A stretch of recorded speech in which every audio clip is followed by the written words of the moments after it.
Good evening, everybody. It's John here from Tutor to You, welcoming you along to another of our A-Level Law live streams. I've just been reading the chat window, seeing some of your comments about Paper One. A little bit of a mixed bag from the comments that was read there. I hope it went okay for you. We're obviously going to move on from that, move on from the past, and we're going to concentrate tonight on tort law and thinking about that topic with relation to your upcoming, not too far away, Paper 2. Now, I'm joined tonight by Sarah on the left-hand side of the screen and Rubina on the right-hand side. Good evening, both. Hello. Hello. A massive warm welcome to anybody who's joining us live. Just looking at my little clock, we've got lots of you there, so it's wonderful to see you. Sarah and Rubina have got lots of really quick, fast-paced activities, testing your knowledge and understanding of tort law. We would love to see your responses. If you've not watched one of these before, you've got the chat window there in YouTube. Please do chat in there in terms of giving us some of your responses. Whilst the questions are going on, it'd be great if we could keep those responses to just answering the questions so that we know which ones are for us to take notice of. At the end of this live stream, the presentation that Sarah and Rubina are using will be available for you to download, so you can do that afterwards and go through all the questions again. And of course, this is being recorded, so you can go through it all over again if you want to. And anybody watching on replay, a good hello to you, and please do take your time with some of the questions. Pause the videos where necessary. That's all the introductions done. I think it's time to get cracking. Shall we get going with this then?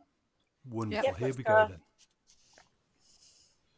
Okay, so we're going to kick it off with a bit of a random kind of selection of tort law topics. So there's a little bit of everything in it for everybody in this quiz tonight. So we're going to start off with a case. It's a big reveal, and we're looking for a case at the end of the big reveal. So John, if you can start us off with clue number 1, please. So feel free, guys, to just pop in the chat what case you think this might be. Now, at this moment in time, it could be a lot of cases. So feel free to pop in any negligence cases that you're aware of at the moment. And we'll go for clue number 2 to narrow that down a little bit. So we're looking for a negligence case, but we're looking for a case that's relatively recent. So this case was heard in 2018. So if you just pop into the chat if you think you might know what this case is. And we'll go for another clue, John. So this case, we've got some facts now, involved the police injuring a 76-year-old lady. So she was the claimant. They were trying to apprehend a suspected drug dealer at the time when they injured the claimant. Anybody, any ideas of what this case might be? And another clue, John.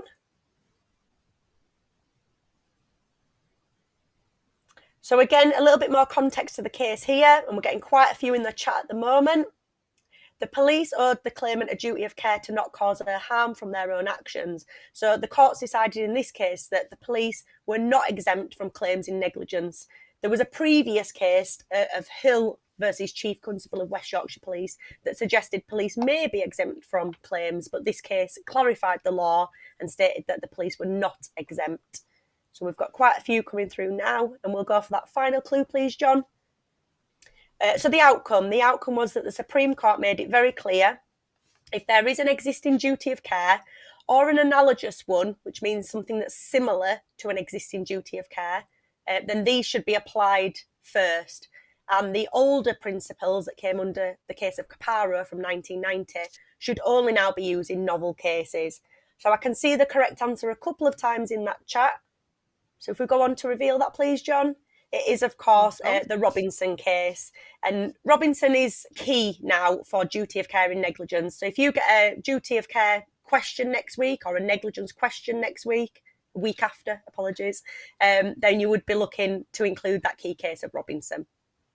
Fab. Okay, we're going to now go on to a multiple choice quiz. So you've got the options here of A or B, and you can just use the chat to pop in your correct answer or the answer you think is correct. So first question, which of the below would be classed as a risk factor for negligence? So we're sticking with that topic of negligence, which would be a risk factor? So we've got the answer of learners and the answer of practical precautions. And I can see Heidi's straight in there quite quickly with her answer. Is there any other answers for the chat? Fab. Excellent. So if we reveal the answer, please, John. It is, of course, B, and that's it looks like everybody in the chat so far has put the correct answer there. So we know that within negligence, we have risk factors under the subtopic of breach, and these can increase or decrease the standard of care depending on what the risk factor is. Something like practical precautions is a really useful one to include in your answer, because most of the time the defendant will have or will not have taken the practical precautions. So you can sort of use it either way, that one. Learners still belongs in breach, but of course it's not a risk factor. It's a characteristic of the defendant. Next question, please, John. When would you use them Caparo factors for duty of care? Now, hopefully, if we're listening in the first big reveal, you might have the answer to this one. But when would we use the Caparo factors? Do we use them A, when applying existing duties, or B, when applying novel situations? And what we mean by novel is new situations. So those are circumstances that haven't come about before. We're going to have quite a lot with technological advances, with sort of robots taking over quite a lot of roles, driverless cars, or driverless features on cars, as we are already seeing. Those could be examples of novel situations. Fab, and we've got quite a few up on the screen, and Heidi's is up on the screen there. So if we reveal the correct answer now, John, it is, of course, B. Well done. Next question. Okay, moving on then, still in negligence, but towards that last part of the test, the final part of the test, where we look at caused damage. What is the test that we use for the factual causation part of that? Do we use the but-for test, A, or the foreseeability test, B? And again, if you just pop those answers in the chat so we can see. Very quick there, excellent. Fab. And if we reveal that correct answer, please, John. It is, of course, the but-for test. Very, very similar to your criminal causation test. It is the but-for test also in tort.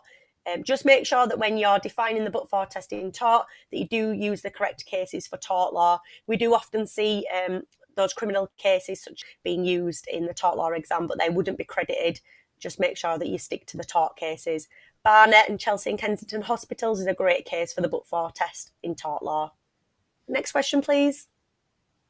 Okay, then what does remote mean? So sticking in that same part of negligence, that final part of your answer for negligence, we would look at remoteness. What does remote mean? If it's remote, does that mean that it's unforeseeable if the damage is remote? Or does it mean that it is foreseeable? So again, A or B, if the damage is remote.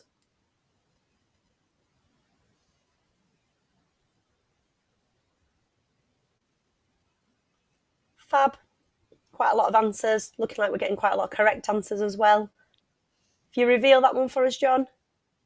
It is, of course, unforeseeable. So if we are concluding that the damage was remote, that means that it's not claimable. It's unforeseeable damage and you can't claim for unforeseeable damage.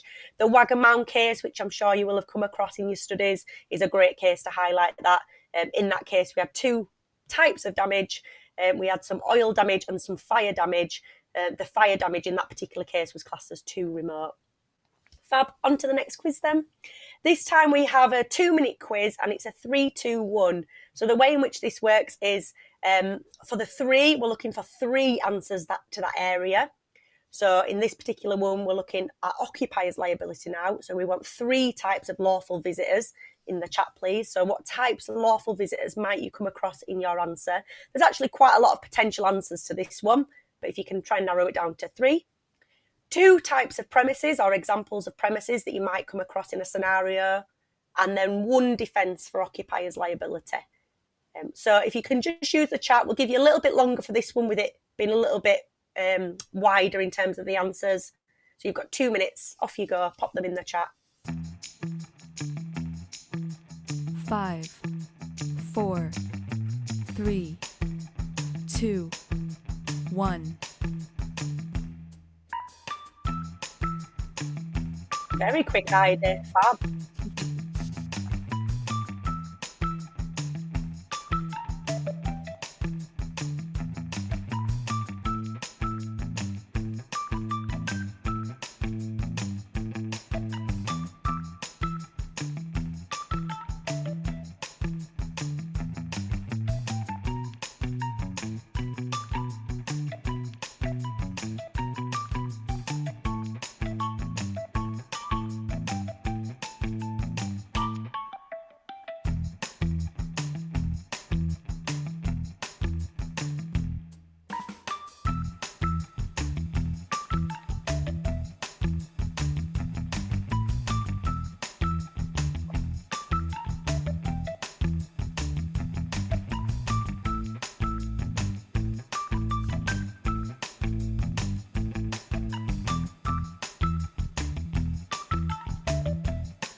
So we're getting quite a range for that defence answer, which is good. Is there any others that we can think of?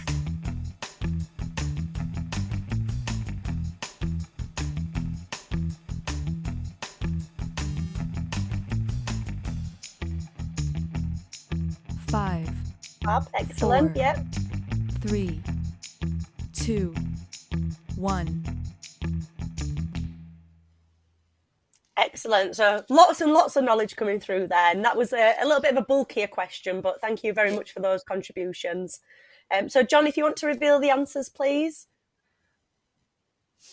So if we start with that first question of the 3 types of lawful visitors. So the chat was full with invitees, licensees, contractual visitors, all of those absolutely correct. You can also narrow those down into the categories that fall under the Act under Section 2. So we have various different adult lawful visitors, which you might come across in a scenario. And as this chat suggests as well, they might be there with different permissions depending on why they're there, if they've been directly invited or if they do have a permission under something like statute or contract. Also, we have children, where we know we do have to take a little bit of extra care if we've got children on the premises.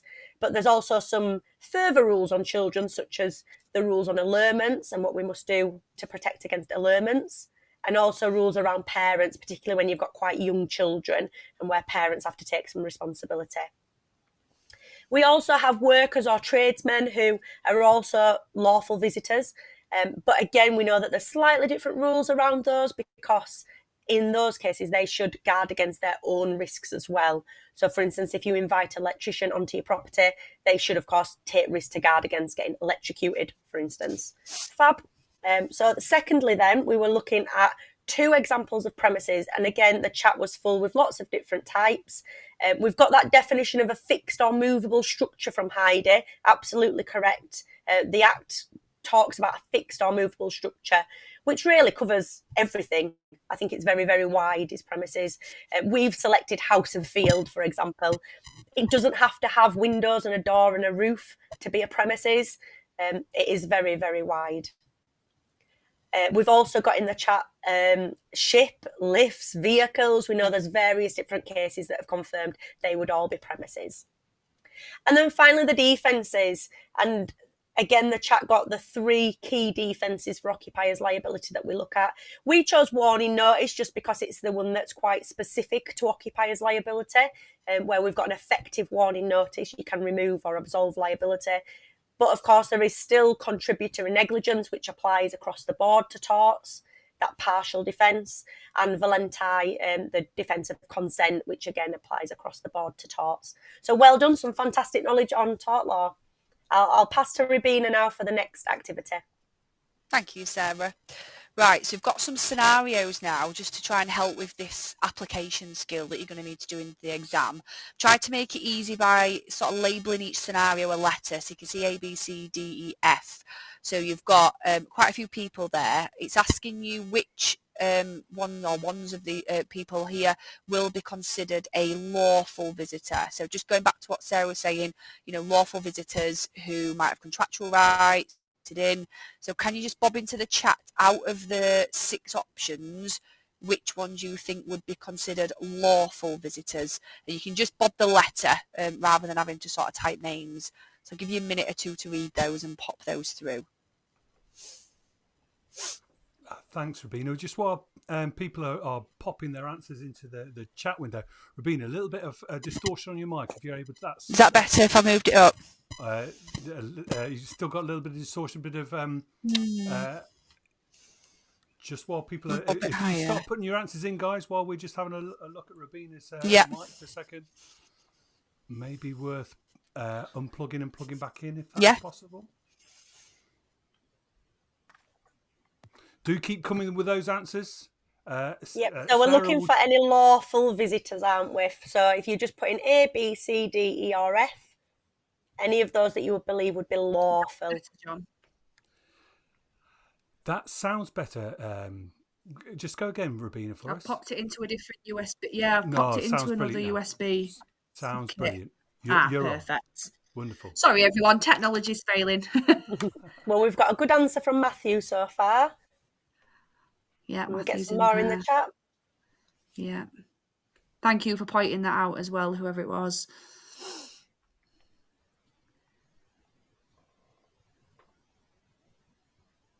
Okay, Alex has come in, Heidi's come in.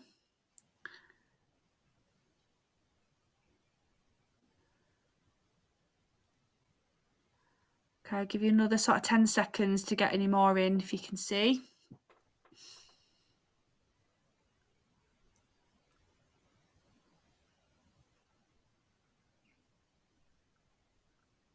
Okie doke then, Johnny will reveal the answers, please. Right, so I've got a few. I think we've picked on the majority there. So we'll just have a look at the ones that we're going through. So everybody, I think, correctly said Hamid was definitely a lawful visitor, which is excellent. That's what you want, isn't it? Postman does have the right, obviously, to be on your property delivering that post. Edwina, the electrician, electrocuted fixing the plug sockets. Yeah, again, you're surmising that there's some form of contractual agreement between those two there. So there would be that duty of care owed. Then a few went with Gordon, the season ticket, using that contractual right to be on those on that land. So yeah, the only one a couple didn't necessarily put in was C. So yeah, Alex the Good, you've just spotted that one as well. Yeah, so police officer trying to investigate the burglaries. So of course, with their warrants, they've got the ability to be on premises there, haven't they? So yeah, correctly identified. There's 4. Just to go through the 2 white ones to show why they're not lawful visitors. So we've got Connor, who's taking things out of somebody's garden. So yeah, we're no sort of lawful visitor are we there. In fact, you're a trespasser.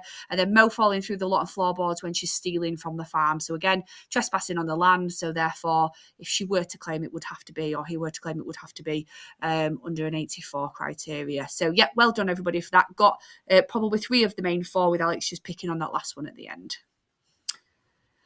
Right, so a little bit of a categorise. I don't know if you've seen this game before. So on the right-hand side, you've got some numbers, 1 to 8, and we're trying to categorise them into either independent contractors who we would consider as self-employed, or somebody who is employed, therefore we can potentially claim using the tort of vicarious. So we're moving on to vicarious liability now, so suing the employer for the actions of their employee. So in order for a claim to be successful, the person that commits that tort must be classed as an employee. So again, fastest fingers first into the chats for me. So which numbers do you think would be matching with independent contractors, therefore the people are self-employed, so no claim for vicarious liability?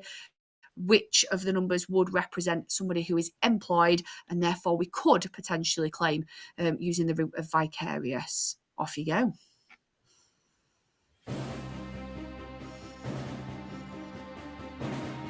Always so dramatic, this background noise. I love it.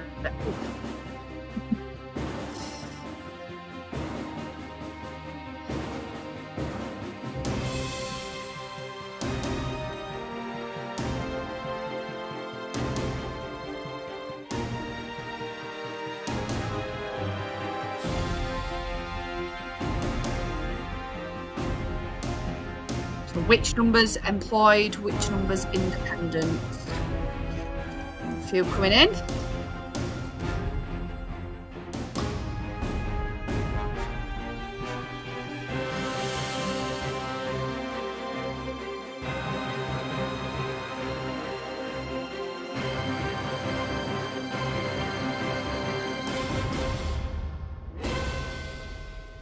Got a few strong answers in there. Well done, guys. Right, so if we have a look, then I'll go through the reasoning. Thank you, Sienna. Thank you, Heidi. So if we start with the employed side, the smaller, so we've got 4, 8 and 2 there, which Sienna, you got that bang on, well done.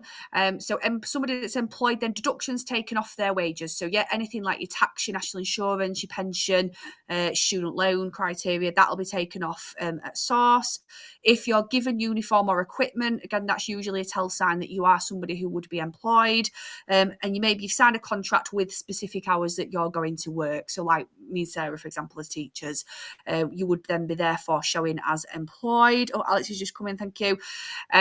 Independent contractors then, so somebody who we'd consider self-employed, so we wouldn't be able to use a claim of vicarious. So they choose when they're working, which often you would do as self-employed, wouldn't you? You charge your customers your own set rate. So you would set the charges, for example, somebody like a gardener would do. Deciding your own uniform rather than being told you have to wear specific uniforms. Declaring those earnings to HMRC. So you would do that in a self-assessment every single year. Tell them, and then they would sort what tax you have to pay. And then again, invoicing customers. So you would only send invoices if you were self-employed rather than being employed in itself. So yes, absolutely fantastic. Really good answers there, guys. It's always a difficult topic, vicarious. If you can get your head around that first bit, it always does help. Right, so my favourite game. So this time we're going to play the red herring game, and they've got a few options. So you can see here just from the information to help you if you've not played this before. So you're going to have a few red herrings coming up, a few fish coming up on here, and one of them will be the red herring, which means it's the odd one out. So you're looking for the odd one out of the 4. So 3 of them will be linked to a particular topic or an area. 1 will be the odd one out. So nice and easy. All I'll want is whichever one is the odd one out. So first one's first then. So you've got learner, worker, professional or child. So out of A, B, C, D, which one is the red herring? Which one is your odd one out here? Just bob which letter into the chat that you think it might be.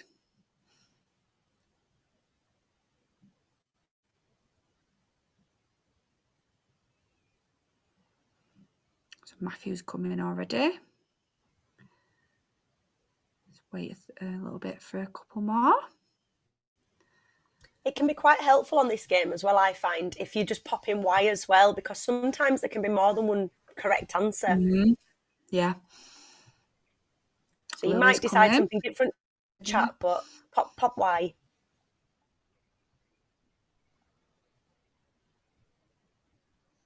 There's a few coming in now. Excellent.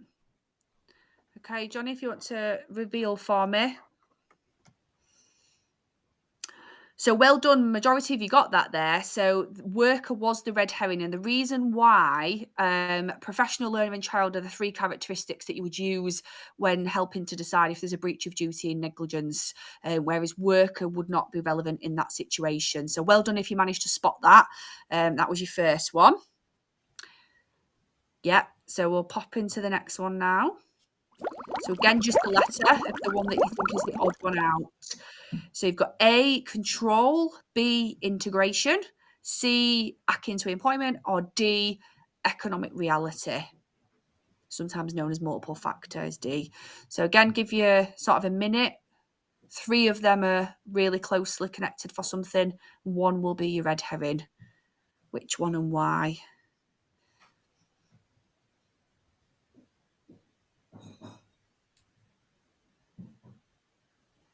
Some coming through.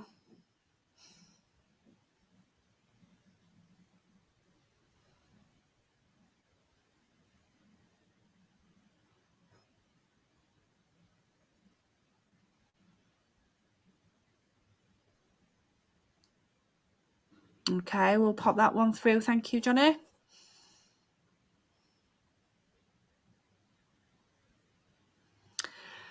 Excellent. So it is C. Yeah. So these are in relation to your vicarious liability topic. So the traditional tests to work out if you were an employee were the control test. So who has sufficient control over you?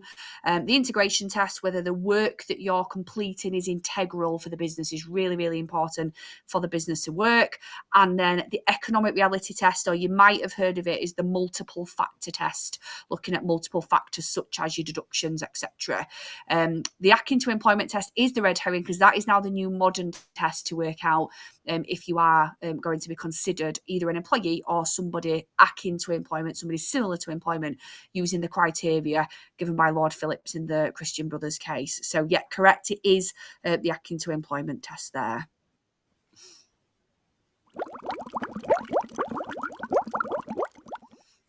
Okay, another one for vicarious liability this time then. So again, you've got authorised act, A. B, authorised but you're doing it in a negligent or careless way. C, you've gone on a frolic. And D, a crime that is closely connected to what the employee is authorised to do. So again, which one would you consider being the red herring here? Which one might be the odd one out and why?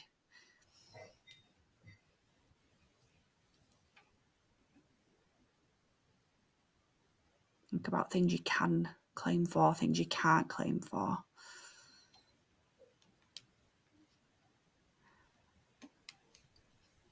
Yeah. Couple coming in, Brill.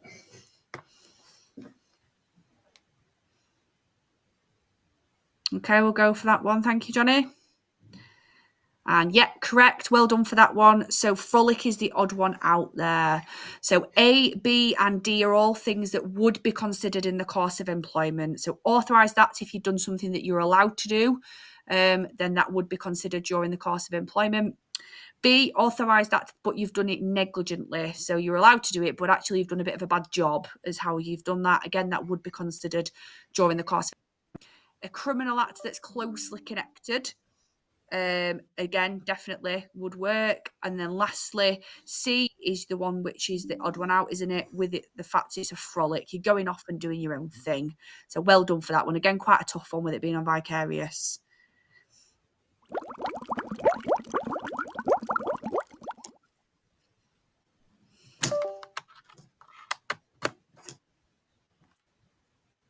Right, so the last one on here then. So A, smells, B, TV signal, C, noise, and D, pollution. So moving on to a slightly different topic area now. See if you've spotted it before I give it away. Which one's the red herring, do you think? There's a couple of answers coming in.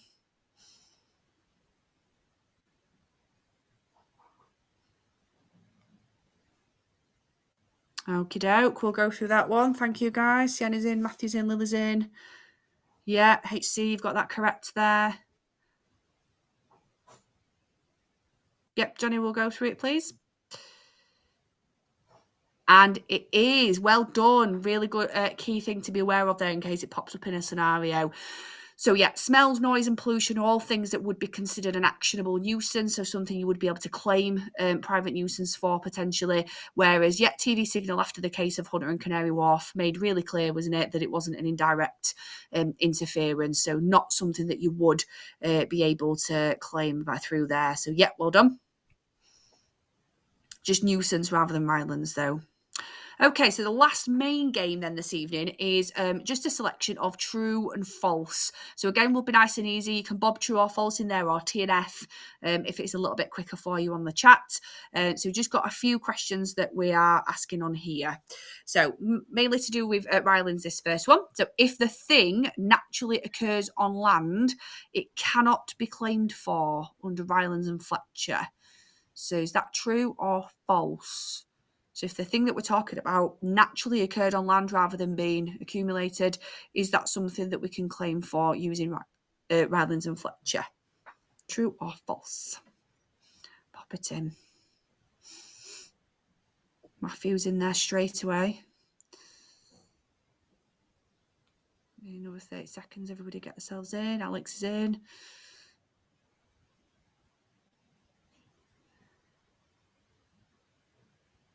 Good.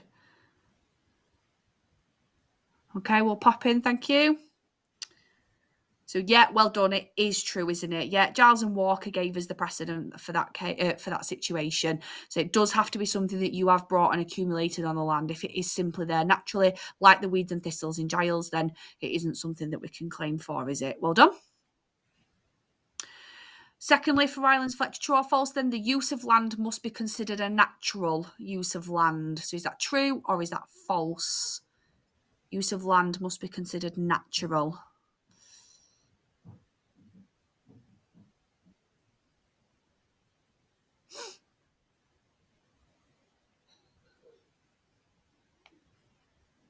A couple coming in.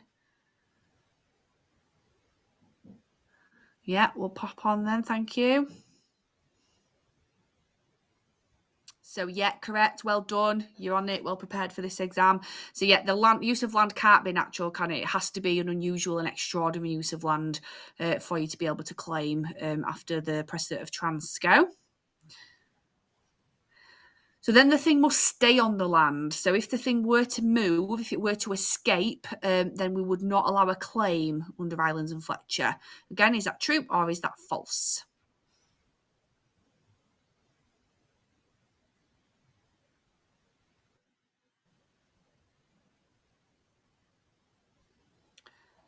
So Sienna's come in, Matthew's come in, Alex has come in. Correct, yeah, we'll go through. Thank you, Johnny. So yeah, you are right, aren't you? It has to actually move. That's the whole point of Rylands and Fletcher. It's moved from one person's land over to another. So yeah, it does need to physically escape from land A to land B. Yeah, as well. Well done, Lily. There, got it as well. Perfect. And then lastly, for Rylands and Fletcher, you can claim for personal injury. So is that true or is that false? Should be a nice easy one to finish off with. Personal injury, are you allowed to sue for personal injury under Rylands? Matthew's saying false, Alex is saying false, HC is saying false. Still they're coming in. Well done. Okay, we'll go through then. Thank you. Yep, And you are all correct, aren't you? Yeah, Rylands and Fletcher's not a personal injury tort. It's a land-based tort. So after the overture of Hale made it clear that it's not something that we would be able to sue for. If that's the case, you would just go for negligence, right? Yeah, brilliant. Thank you. Right, so to finish off then, so the last 30 seconds before we round up.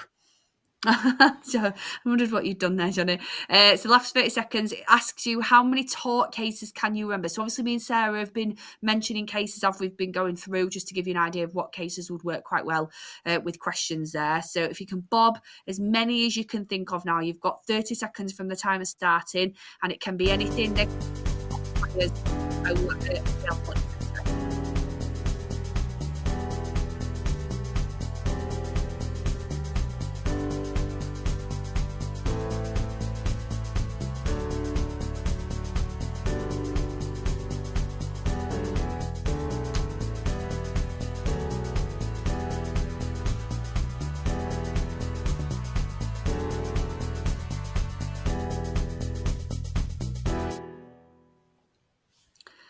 So lots of different cases. I always like this bit. Interested to see what cases other students taught in various colleges there. So we've got quite a few there yet. So Robinson, of course, which as Sarah said is quite a key case for negligence now, especially if you're talking about duty of care.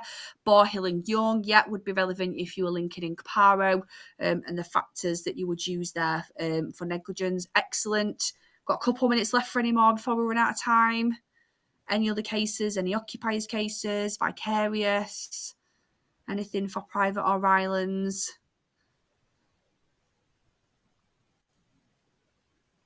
Yeah, Sienna, well done. You've got Nettleship and Western there, haven't we?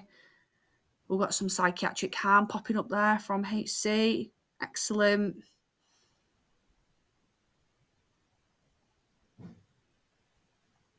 See if we've got any more just before we round up.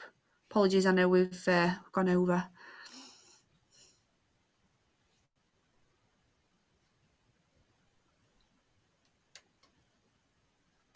Yeah, Alex, well done. Giles and Walker, which again showed you the Thistle case, didn't it? Barnett for factual cause, brilliant. Yeah. Which is a good one to show for your professionals. Lister, Lister's a good one, Sienna, to use for your vicarious liability there. Also, sort of your more recent ones as well, like Cox versus Ministry of Justice would be a good one. Your Barclays case, if you've been taught that by your teacher as well. So yeah, absolutely loads there. Excellent. Good to know that you're well prepared for that second paper. Wow. Brilliant stuff. Some fantastic answers, Rabina and Sarah, weren't there? Some really good ones. And thank you to everybody who contributed there. Thanks, of course, massive thank you, of course, to Sarah and Rabina for asking those questions and going through the answers really, really well. Sarah, we've got another live stream coming up for Paper 2 and Paper 3. Am I right? We have, yeah. So we do them every Thursday for law. So next Thursday, we're focusing on the exam clinics again, which I know have been really popular. So those are the ones where it's not so much game-based like tonight, but it is question-based. So it's where you come with your burning questions. We've had quite a few questions already from those grade booster students who attended the grade boosters in March. They've sent some questions in already. You can join live and you can ask any burning questions and we will answer those questions. Yeah. So there's AQA law at 6 p.m. next Thursday, the 30th of May, and there's OCR law at 7 p.m. same night, 30th of May. The following week after that is when we'll look at paper 3, and again we'll have an AQA session and we'll have an OCR session on paper 3 the following week. So all those details are available on the Tutor2 website, of course, as well. A quick reminder to you about the processes tonight. Please do give us a thumbs up, by the way, in YouTube if you found tonight useful. That helps us get our message out there. The PowerPoint that Rabina and Sarah have been using, that will be available in about 30 seconds' time once I've pressed the finish button. And this has all been recorded, so you can have another look through. Another thank you to everybody who contributed, and a thank you to Sarah and Rabina. And we will see you very, very soon. Goodbye, everybody. Thank you. Good luck. Good luck. Yeah, bye-bye.